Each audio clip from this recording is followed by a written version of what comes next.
மிக்க நன்றி. வாராமானுஜா, எப்போது வந்தாய்? சற்று முன்தான் வந்தோம். இவன் கோவிந்தன், அடியனின் அனுஜன், சித்திப்பிள்ளை. அப்படியா? மிக்க மகிழ்ச்சி. நீ இங்கு குரத்திற்கு வந்து எவ்வளவு காலமாகிவிட்டது? கோயிலுக்கு போயிருந்தீர்களா? ஆதிகேசவனின் தரிசனமாயிற்றா? ஆயிற்று. உன் தந்தை சோமயாஜி நலமாக இருக்கிறாரா? நலமாக இருக்கிறார். மிக்க மகிழ்ச்சி. அவரை நான் மிகவும் கேட்டதாக சொல். சரி. பெருந்தேவி, இவர்கள் இருவருக்கும் அமுதுண்ண ஏற்பாடு செய். வேண்டாம் அம்மா, அமுது ஆயிற்று. என்ன சொல்கிறீர்கள்? இவரிடம் நான் கற்றுக்கொள்ள வேண்டியது இன்னும் நிறைய இருக்கிறது அப்பா. நம் அன்னதானத்தை வரிசையில் நின்று வாங்கி அமுது செய்கிறார்.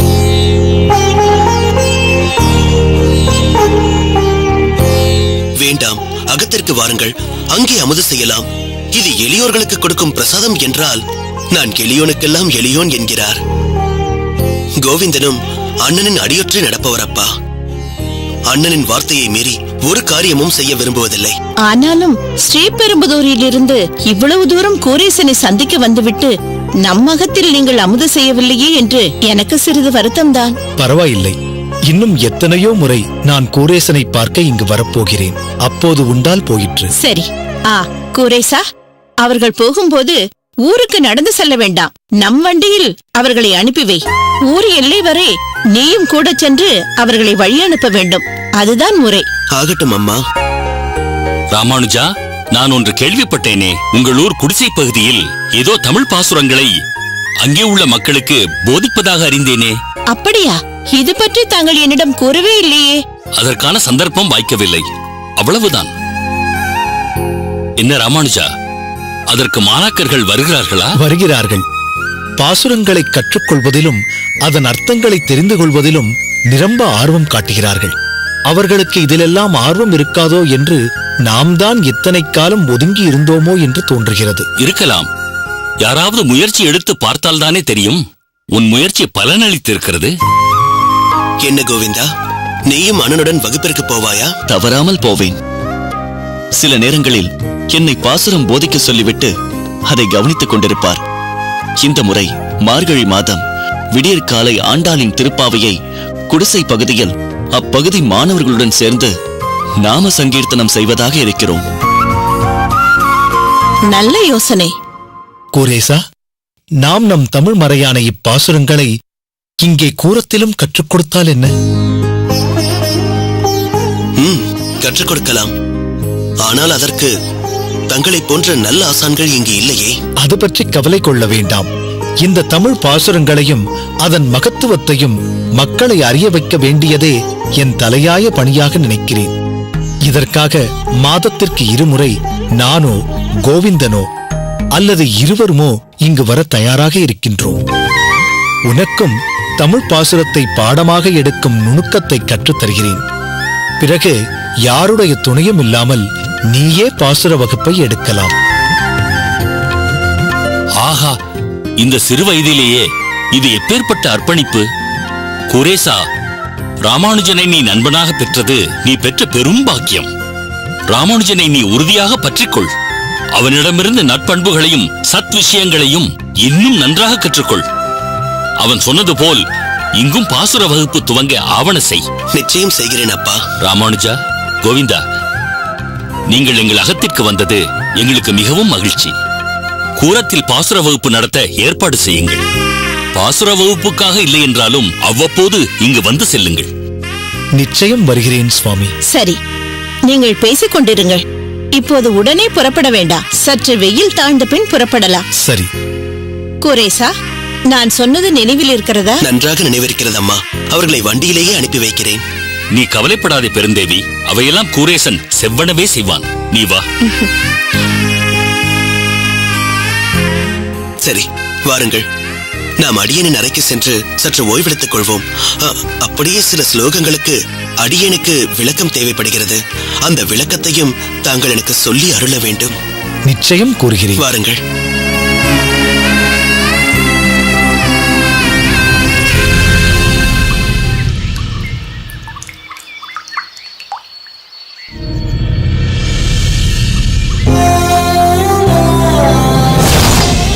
தங்கள் பிள்ளையாண்டான் ராமானுஜனை நம் மடத்திற்கு தர வேண்டும். அவர் ஆழ்மனதில் ராமானுஜனை பற்றி உயர்ந்ததான ஒரு அபிப்பிராயம் வைத்திருக்கிறார்.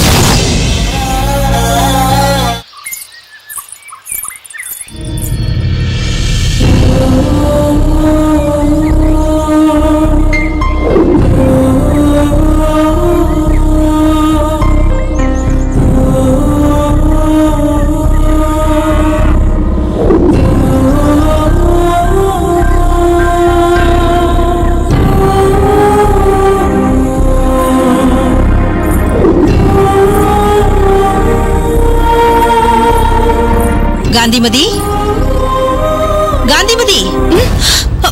மாமி,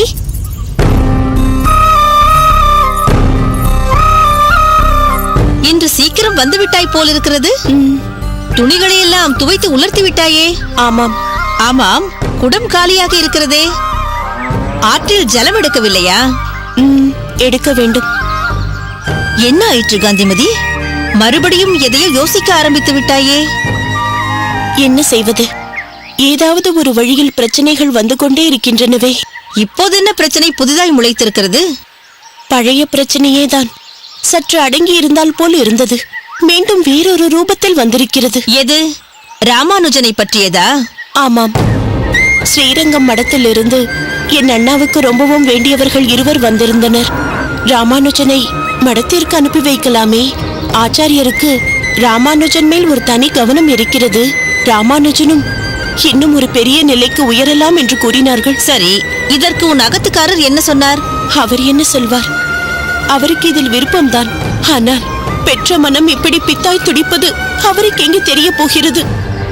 அவனை சொப்பனத்தில் சந்நியாச கோலத்தில் பார்த்ததிலிருந்தே என் மனம் படாத பாடுபட்டு கொண்டிருக்கிறது. அதற்கு ஏற்றாற்போல் ராமானுஜனும் குடும்ப வாழ்க்கையில் சற்றும் நாட்டமில்லாமல் இருக்கிறான். இது போதாதென்று சுற்றி இருப்பவர்கள் வேறு அவனை கரையாய் கரைத்துக் கொண்டிருக்கிறார்கள். ஏன் காந்திமதி? அவன் கொஞ்ச காலம் மடத்தில் தான் இருந்து விட்டு வரட்டுமே. மடத்தில் இருப்பவர்கள் எல்லாம் கல்யாணம் செய்து கொள்வதில்லையா என்ன? நீ தேவையில்லாமல் கலவரப்படுகிறாய் என்றுதான் எனக்கு தோன்றுகிறது. நீங்கள் சொல்லிவிட்டீர்கள், மடத்தில் இருந்து விட்டுதான் வரட்டுமே என்று. ராமானுஜன் அங்கு போனால் அதிலேயே ஆழ்ந்து விடுவான், திரும்பி வரமாட்டான். ராமானுஜனுக்கு எந்த விஷயமாக இருந்தாலும் அதில் உயர்வை அடைய வேண்டும் என்று நினைப்பான். ஸ்ரீரங்கத்தில் உள்ள யமுனாச்சாரியார் மடத்திற்கு அவன் சென்றால் அங்குள்ள கிரகஸ்த சீடர்கள் போல தானும் குடும்ப வாழ்க்கையிலேயே இருந்து கொண்டு பெருமாளுக்கு சேவை செய்ய நினைக்க மாட்டான். யமுனாச்சாரியாரை போல ஒரு ஆச்சாரியராக மாறி தன்னை முழுவதுமாக பெருமாளுக்கு அர்ப்பணிக்க வேண்டும் என்று நினைப்பான். மடத்திற்கு போவதால் லௌகீக விஷயத்தின் மீது உள்ள பற்றற்ற நிலை ராமானுஜனுக்கு இன்னும் அதிகமாகிவிடும். நீயாகவே இதையெல்லாம் கற்பனை செய்து கொள்கிறாய். பேசாமல் உன் அகத்துக்காரர் விருப்பப்படி அவனை மடத்திற்கே அனுப்பிவை. 6 மாதத்திலோ 1 வருடத்திலோ திரும்பி வந்து விடுவான் பார். அவனுக்குத்தான் இங்கே ஈர்ப்பு எதுவும் இல்லையே, அதுதான் பயமாக இருக்கிறது. அவனுக்கு ஈர்ப்பில்லை என்றால் நாம் தான் அப்படி ஒன்றை ஏற்படுத்த வேண்டும். அது தெரிந்தால்தான் பரவாயில்லையே, அதை எப்படி ஏற்படுத்துவது என்று தெரியவில்லையே. சில வேளைகளில் கை குழந்தைகள் தேன் என்று தெரியாமல் சாப்பிட மாட்டேன் என்று பிடிவாதமாக அடம் பிடிப்பார்கள். வலுக்கட்டாயமாக அவர்கள் நாக்கில் சிறிது தேனை தடவி விட்டால் பிறகு புரிந்து கொண்டு விரும்பி சாப்பிடுவார்கள் அல்லவா? அது போலத்தான் இதுவும். வலுக்கட்டாயமாக ராமானுஜனுக்கு ஒரு கல்யாணத்தை செய்து வைத்துவிடு. முதலில் சற்று விட்டேற்றியாக தான் இருப்பான். ஆனால் போக போக மனைவியிடம் தன்னால் ஒரு ஈர்ப்பு ஏற்படும். இல்லை மாமி, இதில் இன்னொரு விஷயத்தை கவனிக்க வேண்டும். அப்படி ஒரு கல்யாணத்தை செய்து வைத்துவிட்டு அப்படியும் அவன் மாறாமலே இருந்தால் ஒரு பெண்ணின் வாழ்க்கை அல்லவா பாழாகிவிடும். என்ன காந்திமதி, ராமானுஜனை பற்றி உனக்கு தெரியாததையா நான் சொல்லிவிடப் போகிறேன்? கல்யாணமான பிறகும் ஒருவேளை அவனுக்கு இல்லறத்தில் ஈர்ப்பு ஏற்படவில்லை என்றால் ஒரு பெண்ணின் வாழ்க்கை பாழாகிறதே என்று நிச்சயமாக யோசித்து பார்க்கக்கூடியவன் ராமானுஜன். பக்குவமாக எதையும் கையாளக்கூடியவன் ராமானுஜன். சிறிய வயதில் கோவிலுக்குள் அந்த வீராவை அழைத்து சென்றதற்காக பஞ்சாயத்தில் அவ்வளவு பேர் கூடியிருக்க எவ்வளவு பக்குவமாக நிலைமையை கையாண்டான் நம் ராமானுஜன் என்று நீயும் பார்த்து கொண்டுதானே இருந்தாய்? பார்த்தேன். இருந்தாலும் ஒன்றும் பயப்படாதே. அவனுக்கு ஒரு கல்யாணத்தை செய்து வைத்துவிடு. பிறகு அவனை மடத்திற்கோ அல்லது வேறு எங்கேனும் கூட அனுப்பிப்பார். நிச்சயம் சில மாதங்களில் திரும்பி வந்து விடுவான். இன்னொன்றும் சொல்கிறேன். அன்று பார்த்த கனவை பற்றியும் பாட்டி தன் மச்சனர் பிள்ளையை பற்றி சொன்னதையும் மனதில் போட்டு குழப்பிக் கொள்ளாதே. முயற்சி செய்கிறேன். ஆனால் இந்த பிரச்சனைக்கு ஒரு தீர்வு வேண்டும் என்றால் வேறு வழி இல்லை. நீங்கள் சொல்வதைத்தான் கடைசியாக செய்து பார்க்க வேண்டும் போலிருக்கிறது. எனக்கு தெரிந்து நிச்சயம் இதுதான் பலன் தரக்கூடிய வழி. தாய்க்கு பின் தாரம் என்றுதானே சொல்லியிருக்கிறார்கள். நடைமுறையிலேயே பாரேன். ஆண்கள் அம்மாவின் தழுகைக்கு பின் அகமுடையாளின் தழுகையைத்தானே விரும்பி சாப்பிடுவார்கள். அம்மாவின் பேச்சிற்கு பிறகு அகத்துக்காரியின் பேச்சிற்கு மட்டும்தான் மதிப்பு கொடுப்பார்கள். சரி மாமி, என் குழப்பம் சற்று தெளிந்தாற் போல் தோன்றுகிறது. பார்க்கலாம். நீங்கள் சொன்னதை நானும் முயற்சி செய்து பார்க்கிறேன். பிறகு பெருமாள் விட்ட வழி. பிறகு என்ன? பெருமாள் மீது பாரத்தை போட்டுவிட்டு காரியத்தில் இறங்கு. எல்லாம் நல்லபடியாக நடக்கும். வா, நான் துணிகளை துவைக்கிறேன். நீ குடத்தில் ஜலத்தை எடுத்துக்கொள்.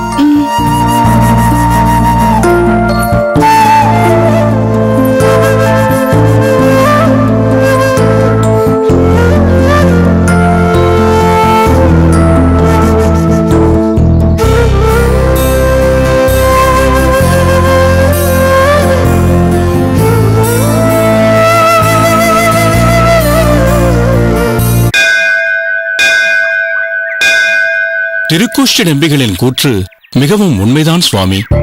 பெருமாள் அழகிய மணவாளனின் புறப்பாடு, அதன் தொடர்ச்சியாக நம் அரையரின் இயல் இசையோடு பாசுரங்களுக்கு அபிநயம், அதன் பிறகு தங்களது பிரசங்கங்கள் என்று ஒரு பத்ததியை அழகாக அமைத்துக் கொடுத்துள்ளார் நம் திருமாலை ஆண்டான். முன்பெல்லாம் அடியேன் காலட்சேபம் செய்யும் போது பலதரப்பட்ட அனுபவங்கள் ஏற்படும்.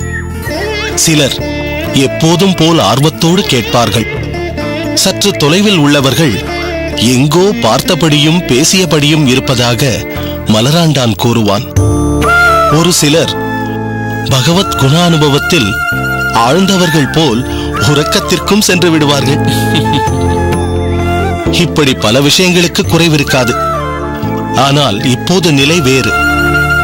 கலையையும் பண்பாட்டையும் ரசிப்பவர்களாகவும் அரங்கனின் பேரருட்கருணையை விரும்புபவர்களாகவும் கலையாமல் இருந்து கருத்துக்களை கேட்பவர்களாகவும், அவ்வளவு ஏன் அதற்கும் மேல் அடியேனின் காலட்சேபத்திற்கு இடையே பல சந்தேகங்களை கேள்விகளாக கேட்டு தெளிவு பெற்றவுடன் களிப்புடன் இருப்பதைக் கண்டு அடியேன் பரவசமடைந்தேன். இப்படி அடுத்தடுத்த வைபவங்களை வரிசையாக முறையாக அமைத்துக் கொடுத்ததில் திருமாலையாண்டானின் பங்கு மிக முக்கியம் சுவாமி. அடியேனின் பங்கால் ஒரு சிறப்பு ஏற்பட்டதென்றால் அதற்கு நம் ஆச்சாரியாரின் பேரருளே காரணம்.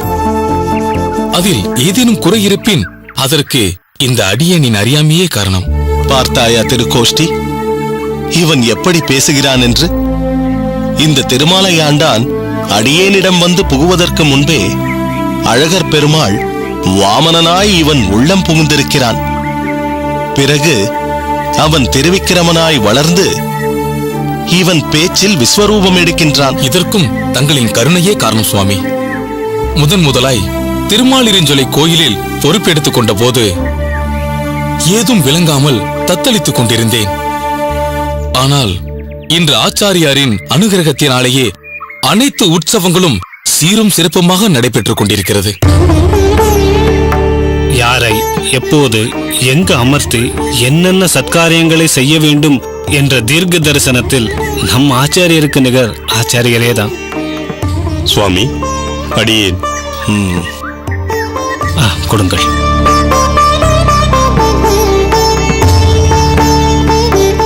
பெருமாளின் அருள் பூரணமாக கிட்டட்டும். எழுந்திருங்கள்.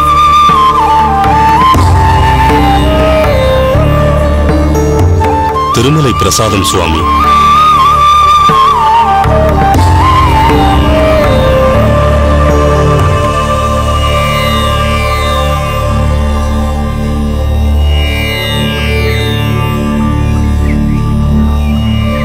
திருமலையிலிருந்து எப்போது வந்தீர்கள்? அமுது செய்தாகிவிட்டதா?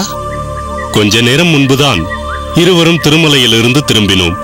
அனுஷ்டானங்களை முடித்துக்கொண்டு நேரே இங்குதான் வருகிறோம் சுவாமி. நல்லது. திருமலையில் அனைவரும் நலமாகவே இருப்பார்கள் என்பது திண்ணம். காரணம், குறையொன்றும் இல்லாத கோவிந்தன் வசிக்கும் இடம் அது. வேங்கடவனையும் மற்றும் உள்ள எம்பெருமான்களையும் நன்கு சேவித்து வந்தீர்களா? நன்கு சேவித்து வந்தோம் சுவாமி. தரிசனத்தில் ஒரு குறையும் இல்லை. அடியேனின் மனக்குறை போக்கும் விஷயமாக திருமலை நம்பியிடம் அடியேன் தெரிவித்த விஷயம் பற்றி என்ன தகவல் கொண்டு வந்தாய்? அதைச் சொல். சுவாமி, அடியேன் கொண்டு வந்துள்ள தகவல் தங்களின் எதிர்பார்ப்பை பூர்த்தி செய்வதாக இல்லை. எங்களை மன்னித்தருள வேண்டும். ஏன், என்னவாயிற்று?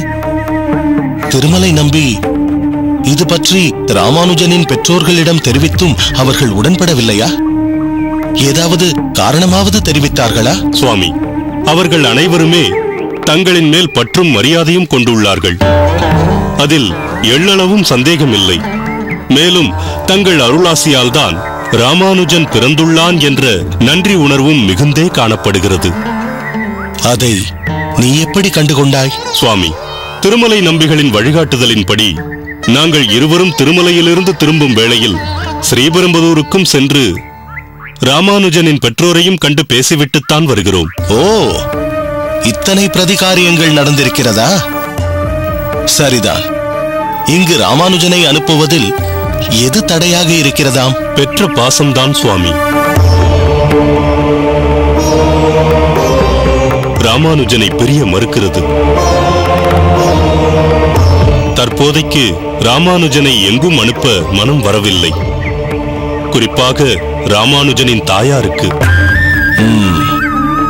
புரிகிறது.